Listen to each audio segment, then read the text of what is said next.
This is yours truly, George V. Johnson Jr. I'm here in Collingdale, Pennsylvania, visiting the cemetery and gravesite of the late, great Hank Mobley. And as you can see, it's at the historic Eden Cemetery, established in 1902, the National Register of History Places, monument for sale.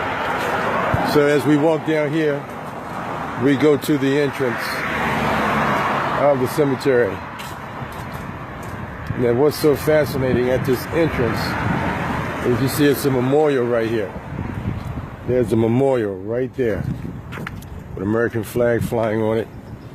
And it says, in memory, the colored soldiers of Pennsylvania who fought and died in France from 1917 to 1918, that liberty, equality, and fraternity might be established between all nations and among all peoples.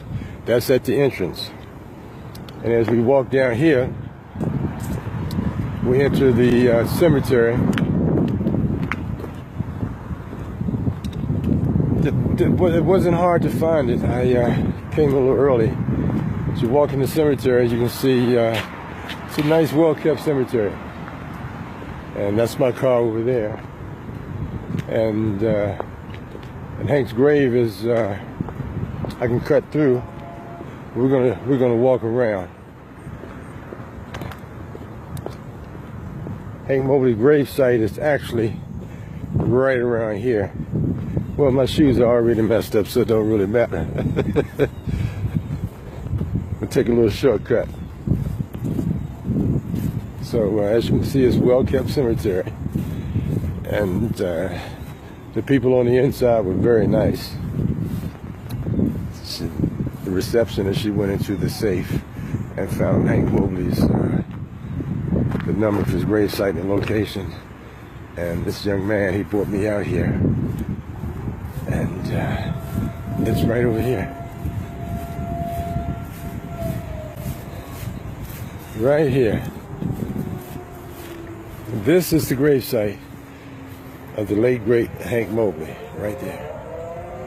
Yes.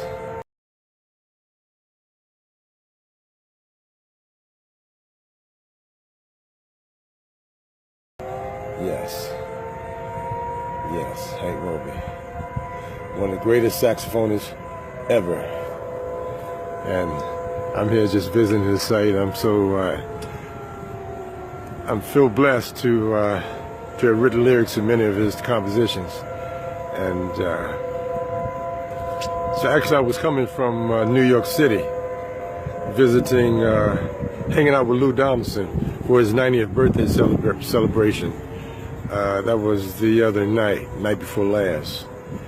And I hung around another day. And that thing up at the Lincoln Center, Lou Donaldson's 90th birthday celebration was a really fantastic party.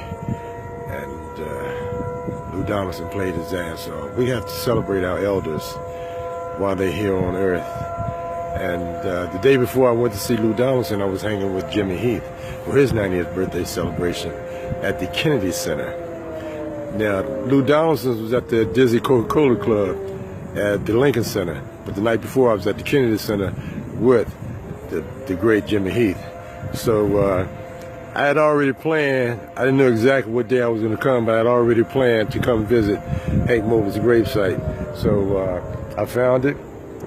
The guy said, oh yeah, that's right around here. We walked around for a short while and we found it right here. So I just want to say, Hank Mobley, I love this brother. I only saw him play one time. He was playing at the Blue Coronet. That was on Fulton Street in Brooklyn. And he was kind of sick then. He didn't look too well. But I was quite familiar with his music.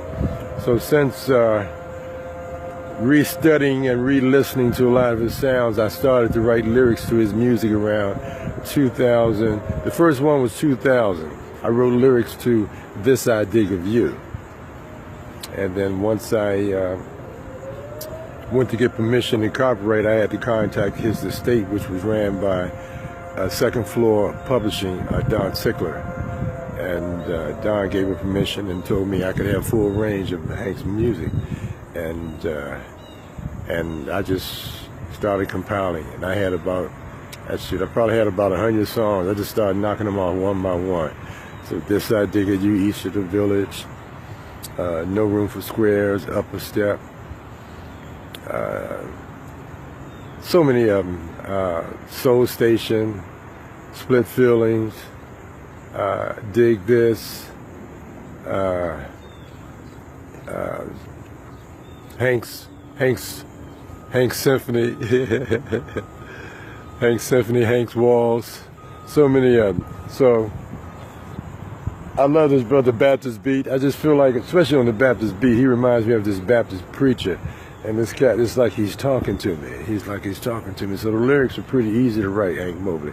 I love Hank Mobley. So I just wanted to stop here and just pay tribute to this brother, you know, and maybe one day set up, maybe bring a horn player out here with me next time. A couple of horn players, we come out here and do a musical treat. That's what they do at the Charlie Parker. Oh yeah, back in August, I visited Charlie Parker's gravesite. And that was really fantastic. That was my 4th time going to Kansas City as a musical tribute to Charlie Parker. And then the month before that, I stopped in North Carolina and stopped at John Coltrane's memorial. So I'm just playing tribute to these brothers in my own way. And I hope you can appreciate this, what I'm doing, and you can pass it on. And, you know, repost these little videos, and because they're quite informative. And so anyway, this is George V. Johnson Jr. of the Washington, D.C. Jazz Network, with highlights from Hank Mobley gravesite here in Collingdale, Pennsylvania, at the historic Eaton Cemetery. So I'm headed back to Washington, D.C. now, and my next stop may be at another famous person's, Lee Morgan. He's not far from here, so I might visit the Lee Morgan gravesite and do a tribute to him. I've written lyrics to quite a few of these cats' music. So George V. Johnson signing out. Peace.